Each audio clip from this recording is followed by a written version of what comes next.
I really think the passive house space would be much better if it was more community led. I honestly think that the passive house world and ecosystem would be much stronger and better off if we had more passive house practitioners leading the way, making decisions, making proposals, making enhancements, making tools, being really engaged as the creators of the passive house space and the passive house community, rather than just waiting for the groups to hand us their decisions and their tools.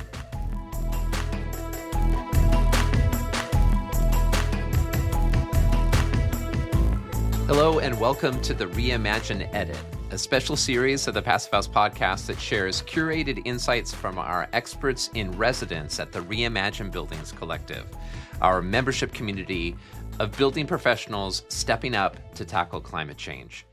Today is February 15th, 2025, and it's been a packed week in the collective. So in this episode, we'll hear selected clips from Skylar Swinford, Ed May, Lois Arena, Marine Sanchez, and Steve Quarles. I'm Zack Semke, Director of Passive House Accelerator and host of the Reimagine Buildings Collective, and a big thank you to you for tuning in. Let's start with Skylar Swinford and his Technical Tuesday Ask Me Anything session.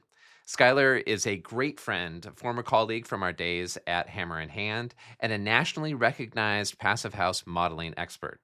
In this clip, he shares his top recommendation for a tool to make passive house modeling more effective. When you're working on a project, what are some of the tools that you've developed, maybe 2 or 3, that are go-to resources for you to make your work easier in modeling and either dealing with PHPP or dealing with Woofy Passive and making the project work? I would say the first thing was, and I don't use it as much anymore because I work in Woofy Passive a lot more, but Dylan Lamar and I built out a dashboard that allowed us to use PHPP, which is a single input sheet. You could really only build like a box and like stack stories on it and change window to wall ratios, but basically having a single sheet where you could come into a meeting at the early onset of a project and come out of there with a plus or minus 20% idea of how this building is going to perform. And you could pretty much dial in with an approximation what the U values for all the assemblies would be and how thick the assemblies would be, where we want to target different performance levels. Pretty much having a shoebox type calculator, whether it's a PHPP that you've rigged into be a dashboard, or just a simple UA delta T type of spreadsheet with the project like heating degree days in it, where you can do some really quick optimization with the rest of the team there, not having to get back to them with a model and a report. It's amazing what you can work like. You can do 90% of the project design in some of the very first early meetings of the project and have pretty good feedback. I found that to be the most valuable tool because it helps give me more context. In the passive house world, like sometimes we get just super hung up on all these little details and just trying to hit that really stringent heat demand. And so we start cranking up the values of slab insulation and all these other things. And we're not really looking at how much that's impact. We may do all this work, and from a heat loss perspective, we're still in the same size of HVAC equipment that we would have been in. And so we're not really tunneling through the cost barrier anymore because we're making the envelope way more efficient, but we're not really able to downsize the HVAC equipment anymore because we're already at the smallest piece of equipment. And we can look at the enclosure more holistically, and rather than just looking at the heat demand, you can have a quick EUI calculation as well, which is looking at the overall building energy use of the building. When you start to realize you get into these situations where you're doing all these things to be compliant with certification, but they're not really having an impact on the building EUI or the building overall sizing of mechanical equipment. And you have to understand, if this project's not getting certified, maybe we don't need to go as extreme as we thought we did and have no change in comfort on the project, no change in sizing of the mechanical systems. And it lets you oftentimes upgrade to higher components and use better, maybe have more budget for better mechanical equipment and things that you wouldn't have had that you could have sunk in the enclosure. So for me, having that high level shoebox energy model to look at peak loads and heat demand has been the most valuable tool for me in my practice because it just helps give context and perspective and really fast answers. It's probably been one of the most valuable pieces I have. And then from a learning perspective, just doing the formulas and understanding it helps. I mean, those are the same formulas that are in behind Passive House, just like a simplified version of them.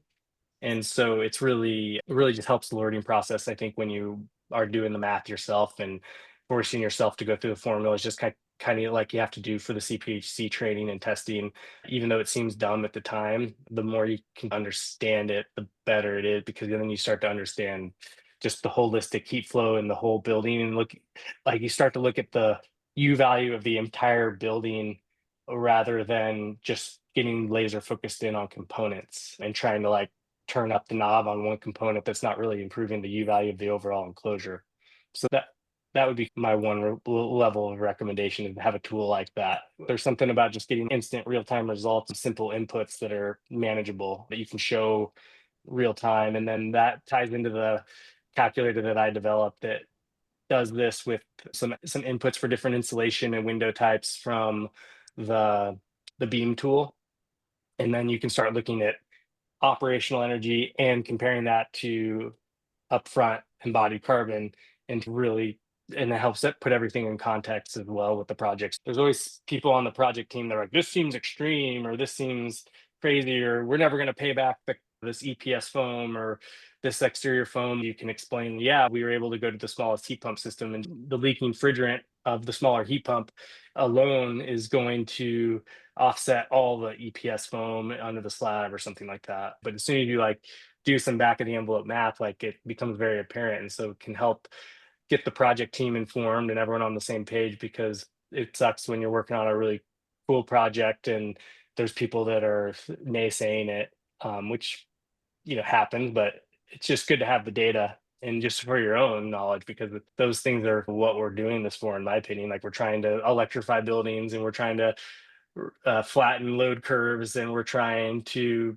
decarbonize our economy and the built environment. And so like we kind of need to know all these little pieces of the puzzle.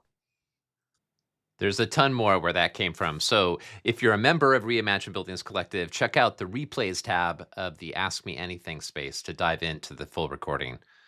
Okay, now pivoting to a roundtable conversation that was part of our Next Level Secrets of the Pros course.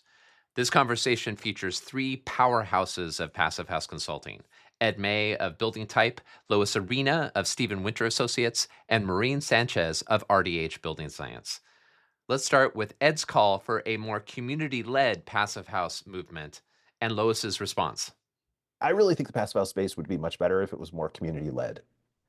I honestly think that the passive house world and ecosystem would be much stronger and better off if we had more passive house practitioners leading the way, making decisions, making proposals, making enhancements, making tools, being really engaged as the creators of the passive house space and the passive house community, rather than just waiting for the groups to hand us their decisions and their tools.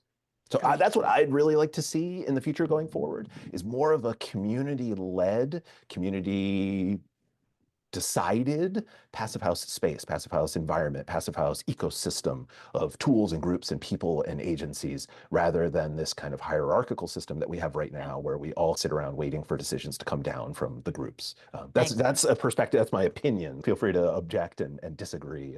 No, I totally agree with you, Ed. And the dissemination of that information that's coming back down is so tightly held. Like, it's just for the person who asked, instead of like available to every practitioner on this planet who has the same question and has to go through the same arduous process of getting that one answer, right? Like, it's just too narrow of a path. Now check out this segment about problem solving rather than problem identifying. Everything about buildings is so complicated. And so anybody who is able to manage or reduce or streamline that complexity in some way is incredibly valuable. So I think that's a really important skill. And I think the opposite of that is, and we see this, sometimes you get those characters who, and they're not wrong, but they just are adding complexity. rather than coming in with a bunch of solutions, just coming in with a list of problems or a list of issues or, oh, what about, or, oh, what about, or, oh, what about. That sort of backseat driving, again, well, it's not wrong. It's not that useful, and we don't see a lot of folks asking for it. What people really want are teams, processes, tools, organizations, partners that can help manage all the complexity, help reduce it down to a sort of controllable level. And it's different on different projects. Like it's small scale, it's more about just the sort of madness of it. And then at the big scale, it's more about the risk. When you have a lot of risk on large projects, expensive projects with big budgets, that's something that everybody needs to be able to manage. And so I would say from a sort of skills perspective, just being able to manage problems, come up with useful solutions, and be part of a problem solving team rather than a problem identifying team is probably more what we're seeing. And of course, there's a million specific skills that we could get into, but I think from a high level, that's mostly what we're seeing. But I don't know if Lois and Marine, you guys would agree with that if you're seeing something similar.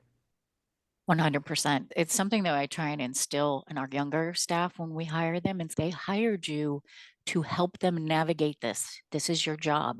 So don't be afraid to speak up, tell them what they can and can't do, what they should and shouldn't do. But you're absolutely right. They want you to guide them. That's why they hired you. And here the panelists share why Passive House practice is so rewarding. I might just add just how interesting and nice the Passive House environment is to work in.